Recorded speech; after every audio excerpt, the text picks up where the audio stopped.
El día de hoy es 29, ¿no es cierto? 29 de octubre.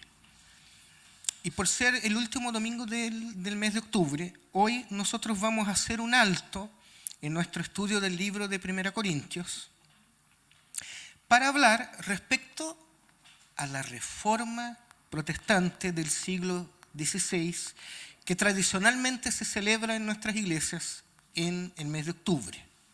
¿Sí? Entonces seguiremos hablando de Corintios el próximo domingo. Quiero invitarles a que leamos en el libro de Romanos, en el capítulo 12, el verso 2. Téngalo ahí a mano, ya lo vamos a leer. El libro de Romanos es una carta, como la es la de 1 Corintios que estamos estudiando. Es una carta también escrita por Pablo a los romanos, o sea, a los cristianos y cristianas que vivían en Roma. Y es una carta bastante diferente de las otras cartas de Pablo, porque casi siempre lo que hace Pablo en sus cartas es dar respuesta a situaciones específicas que están viviendo las iglesias locales.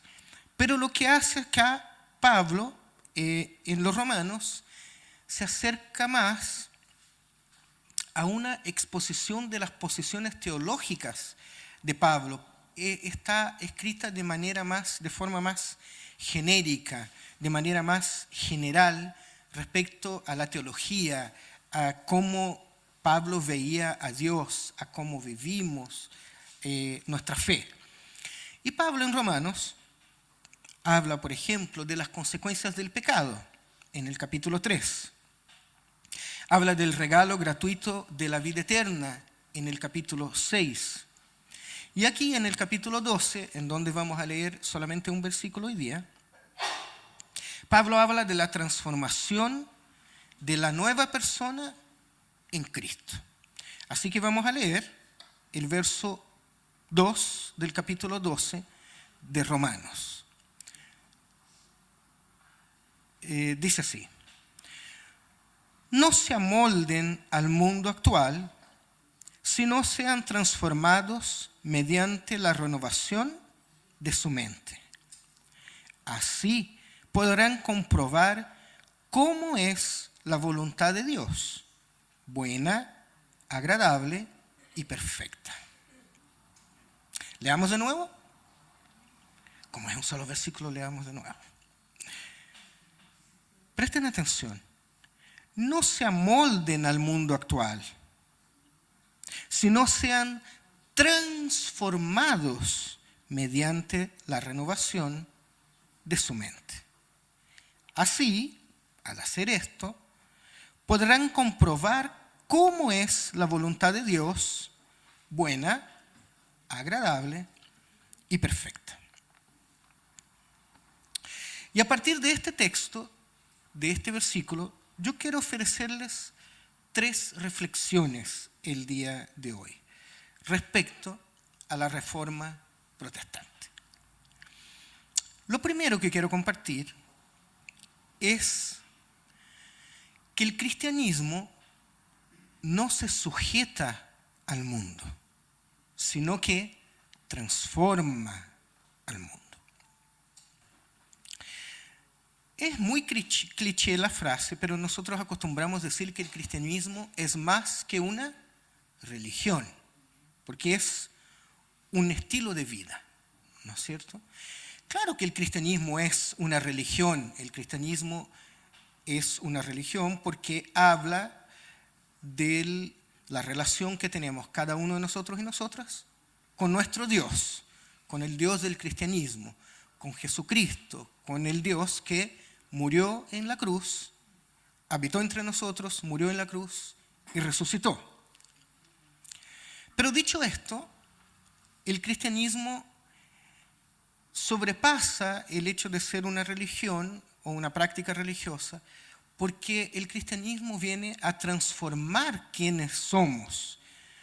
Y el cristianismo rechaza este mundo de muerte y pecado e invita a que el Espíritu transforme al creyente dándole una nueva forma de pensar. ¿No es cierto? Vamos bien hasta ahí. Ahora, claro, si nosotros nos dejamos llevar por el Espíritu de Dios, nuestras actitudes también van a cambiar y pasarán a ser actitudes justas y agradables a Dios, por supuesto siempre por medio de Cristo. Los cristianos deben ser continuamente transformados por medio de un cambio interno que pasa en cada uno de nosotros, y a eso le tenemos un nombre en el cristianismo, ¿verdad? A eso lo llamamos arrepentimiento. Nos damos cuenta de quiénes somos, pero también nos damos cuenta de que somos o debiéramos ser otra persona en Cristo Jesús. Y hay cosas que vemos en nosotros que no nos parece bien y que entendemos por medio, al conocer al Señor y al conocer su palabra, de que no están bien, no estoy actuando bien. Entonces dejo esas cosas a un lado, me arrepiento de ellas y empiezo a ser transformado en un proceso que dura toda la vida, la verdad. Nosotros no es que aceptamos al Señor porque un día sí nos concientizamos de quién es Dios. Pero no es que, ¡plim!, que suena una campanita y somos otra persona, sino que a medida que vivimos la vida cristiana, vamos creciendo y vamos madurando. ¿Se acuerdan cuando Pablo hablaba de las personas inmaduras y personas maduras? Bueno, el cristianismo es así. El cristiano es renovado por medio del Espíritu de Dios, de adentro hacia fuera. La Nueva Traducción Viviente nosotros leímos en la Nueva Versión Internacional, en la NBI. Pero fíjense que la Nueva Traducción Viviente dice: no imiten las conductas ni las costumbres de este mundo. Hace más sentido todavía, ¿verdad? Y la Reina Valera también es muy poética en decir: no os conforméis con este siglo. No sean personas acomodadas con este tiempo. No sean conformes la forma con que todos viven la vida. Vivan la vida de manera diferente. Sean transformados, sean renovados, sean reformados. El cristianismo es una religión que nos llama a reformar quienes somos. Ahora, lo que Pablo está diciendo entonces es que todo es diferente, o todo debiera ser diferente para los romanos, y que ellos no pueden seguir viviendo bajo los parámetros que viven los demás, porque esa es la única forma de conocer la voluntad de Dios, que es buena, agradable y perfecta. Entonces la pregunta que nosotros podríamos hacer, o que nos hacemos, es: ¿cuál es la voluntad de Dios que podemos comprobar? Porque a veces uno cree o uno entiende que eso quiere decir que vamos a saber los detalles de los planes de Dios para nuestras vidas. O más bien, si descubrimos la voluntad de Dios, que es buena, agradable y perfecta, vamos a entender lo que Dios tiene preparado para nosotros. Entonces, lo interpretamos así, miren. Si yo me rindo a Dios, voy a saber qué trabajo tomar, voy a saber qué es lo que tengo que estudiar, voy a saber con quién casarme y en qué lugar vivir y así. Pero en la práctica nosotros sabemos que la vida no es así. sino que lo que quiere expresar la palabra es otra cosa. Imagínense qué estresante, porque para mí ha sido estresante, y me imagino que para ustedes también, vivir la vida pensando, por ejemplo, cuando yo era soltero. Señor, dime con quién voy a casar. Muéstrame mi esposa, Señor. No sé en realidad qué es lo que yo esperaba cuando oraba así. Que se me parara un ángel al lado y dijera, me pasara una foto de Pamela, no sé. ¿Cierto? Un ángel así, blanco, resplandeciente, ahí está. Y yo miraba la foto, perfecto, ya lo sé. Ahora vaya, ella está en el paradero de micro a las 19:32. Vaya y hable con ella. Y no fue así, ¿verdad?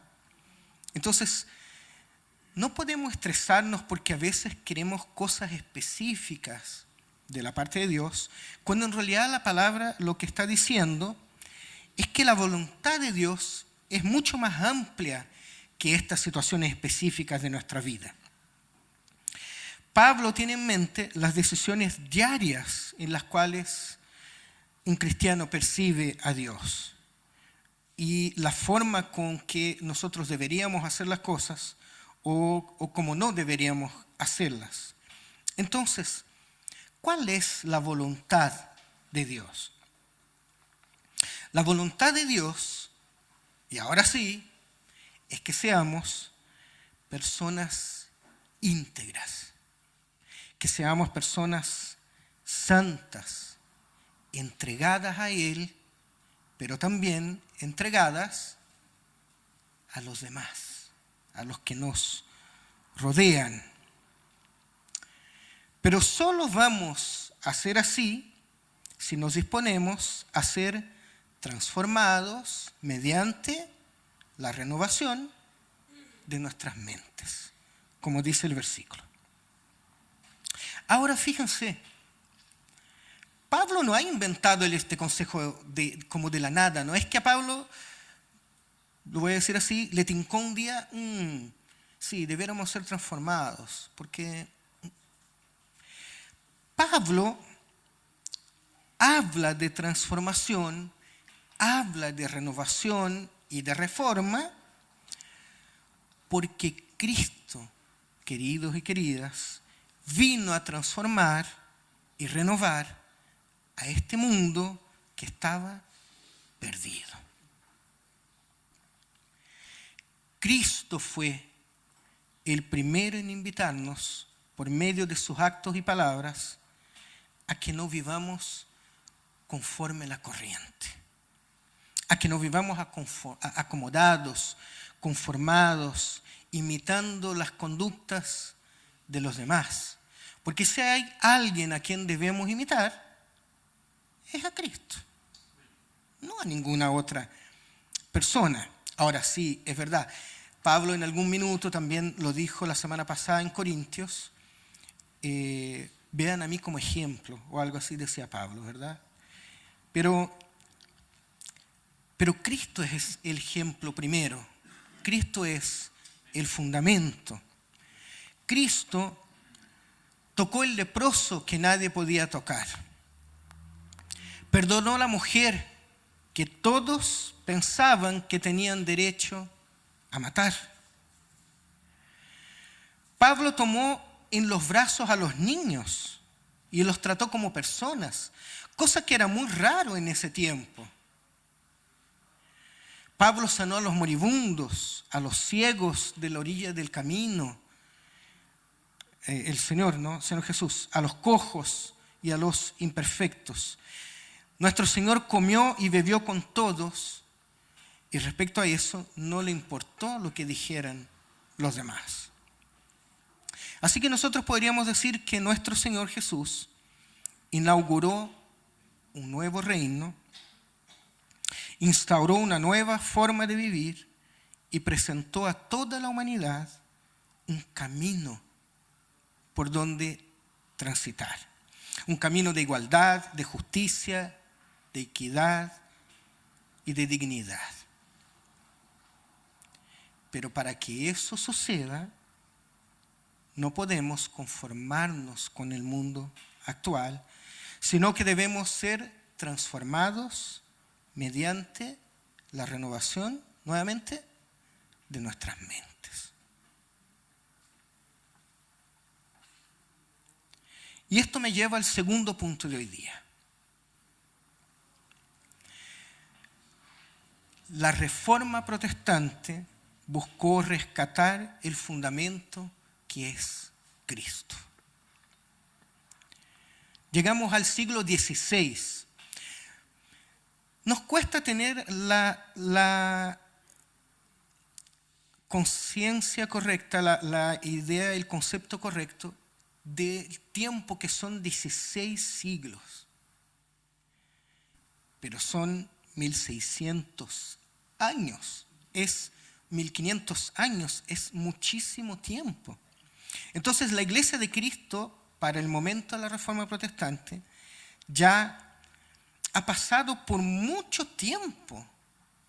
¿Cuántos años tiene Chile? ¿Cuántos años tiene Chile? 200. Claro, como nación, 200 y algo. La iglesia aquí existe hace 1500 años. De hecho, el protestantismo, de cuando nace el protestantismo, la Reforma Protestante, para acá han pasado 600 años. No menos, 500 y algo. Tuvimos los 500 años de la Reforma Protestante el año 2017. Entonces llevamos 505 años. Han pasado los siglos entonces. La Iglesia de Cristo se ha institucionalizado, ¿verdad? Se ha dejado llevar por los intereses y los poderes políticos. Y la Reforma Protestante nace en Alemania. Bueno, Alemania en ese tiempo, es una monarquía católica, completamente diferente a lo que nosotros vivimos hoy día, por ejemplo, en la política, en el mundo. Y también es un imperio que está muy fragmentado.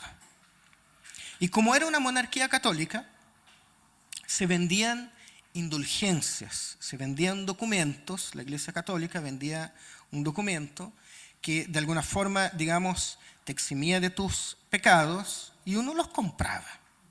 Y la mayoría de esa plata era para la construcción de la Basílica de San Pedro en Roma.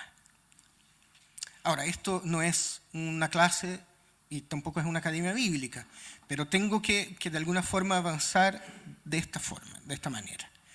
Y entonces aparece Lutero.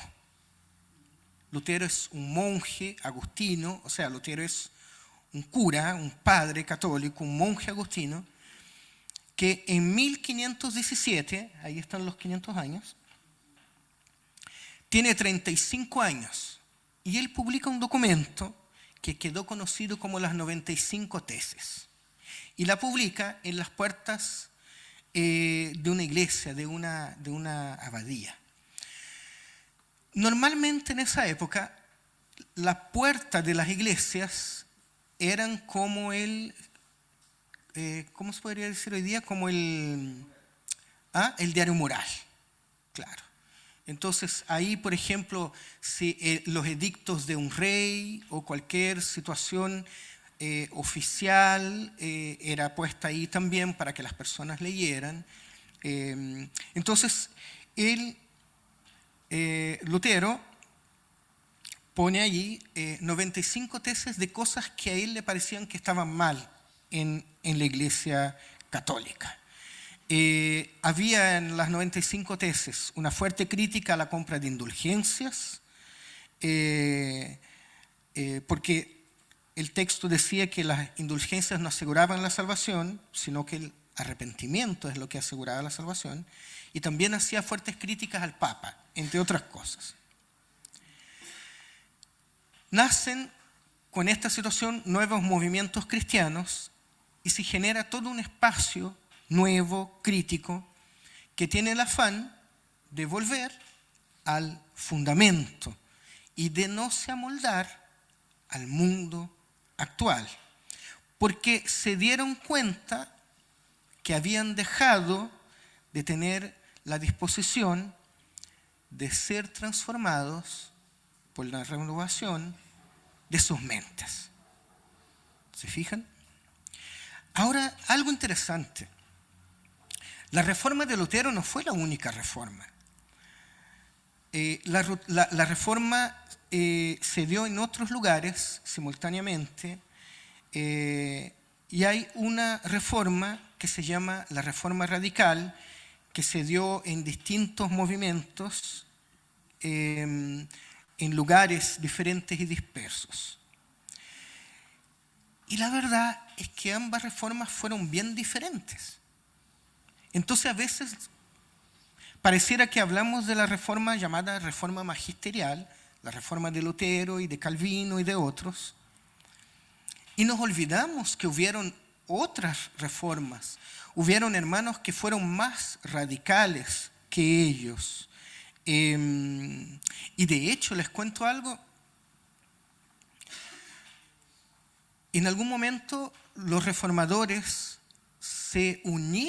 los reformadores magisteriales se unieron con la Iglesia Católica para ir en contra de los reformadores radicales. Una de las situaciones que trajo muchos problemas fue que estos hermanos radicales planteaban que debían ser bautizados nuevamente porque no reconocían su bautizo de niño, de guagua. Lutero no tuvo problemas con eso. Por ejemplo, a esos hermanos les fueron llamados anabautistas, los que bautizan nuevamente. Y muchos de ellos terminaron muertos por los protestantes. Porque los protestantes no aceptaban esa parte de la doctrina, por ejemplo. Entonces, la verdad es que ambos movimientos, tanto la reforma magisterial como la reforma radical, nacieron porque había una necesidad. Porque la Iglesia, que es un organismo vivo, se había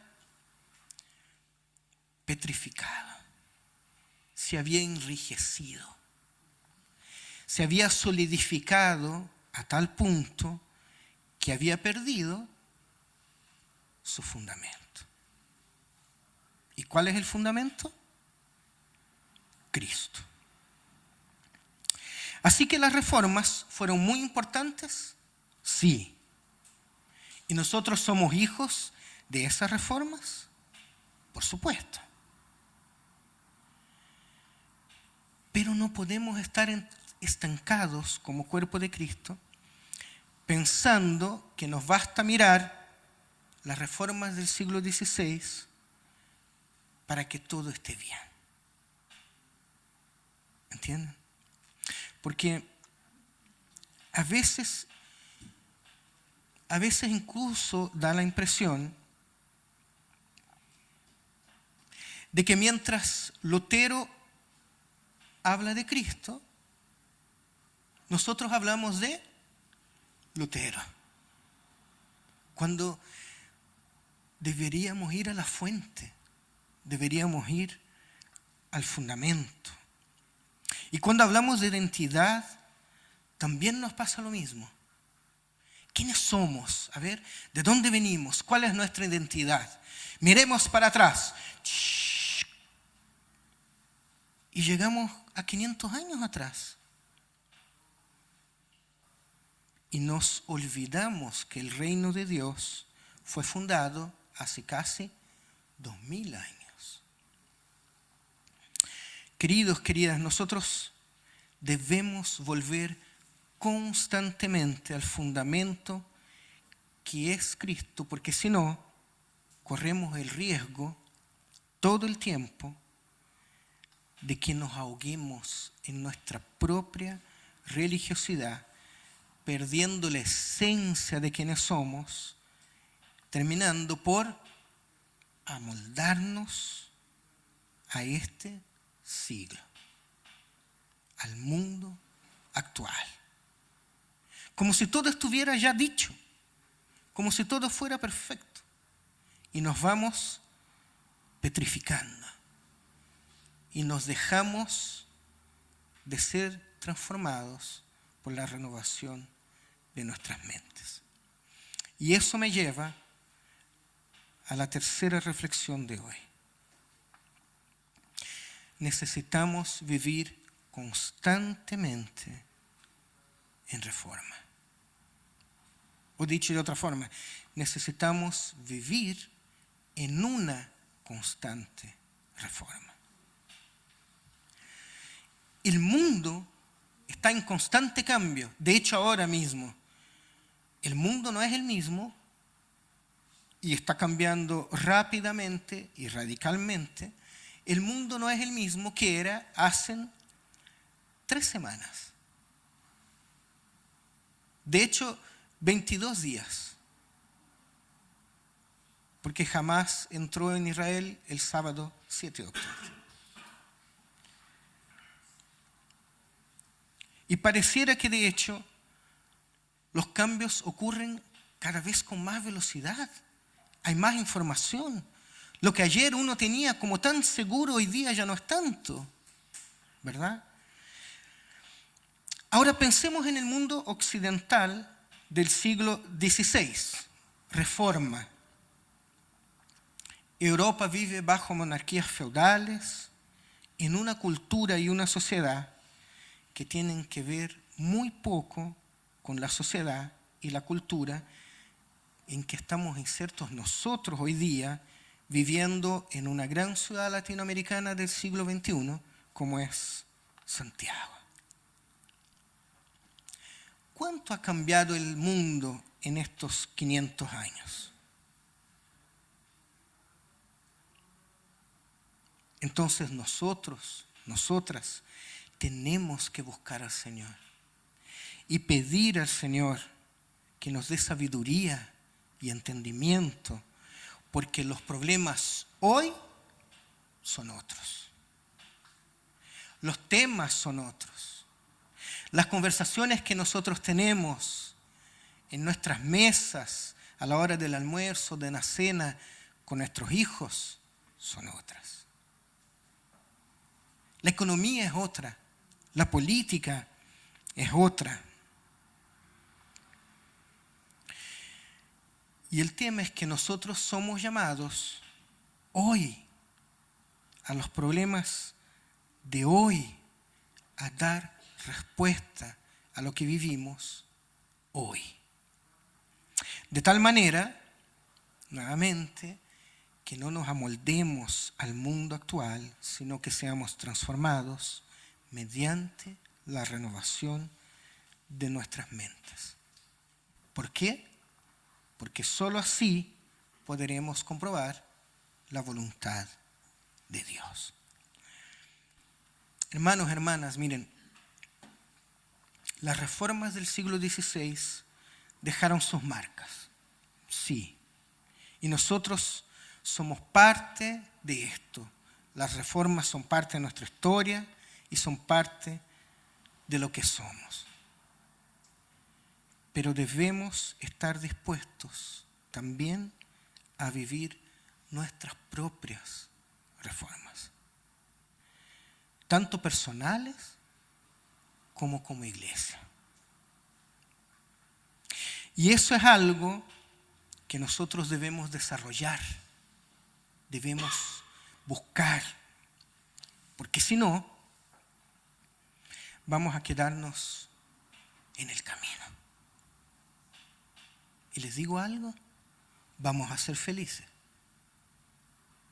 Vamos a ser felices aquí, dentro de nuestros muros, y nos juntaremos y cantaremos a Dios y lo adoraremos,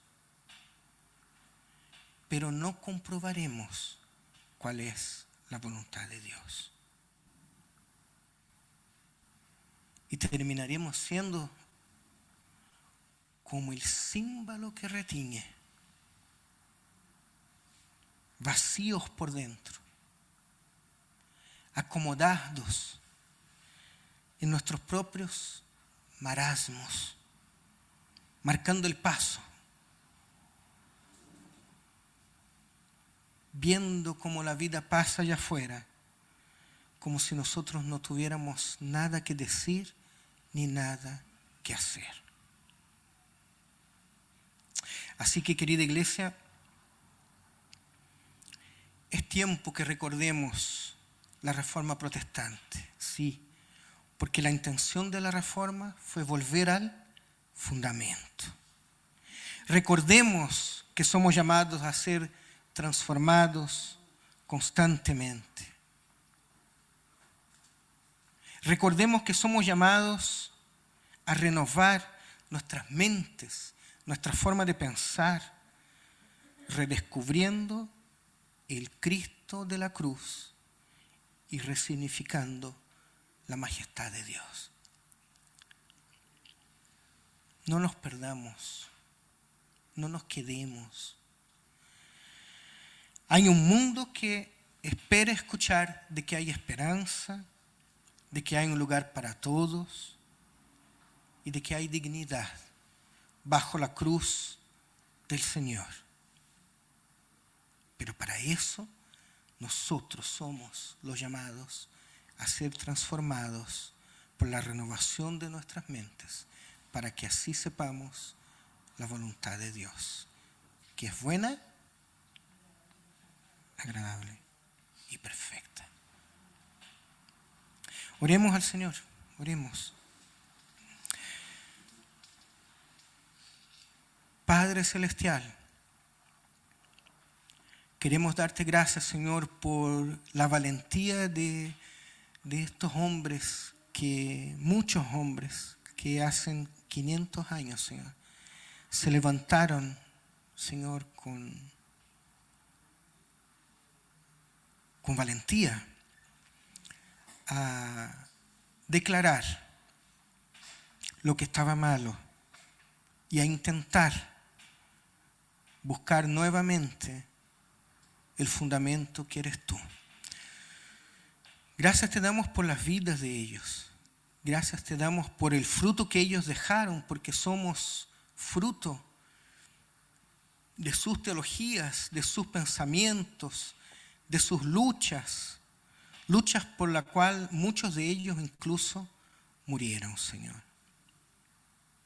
Así que honramos sus vidas, Señor, y agradecemos porque ellos nos ayudaron a que seamos lo que somos hoy día como personas y también como iglesia, Señor. Pero también, Señor, queremos decirte y queremos pedirte y clamarte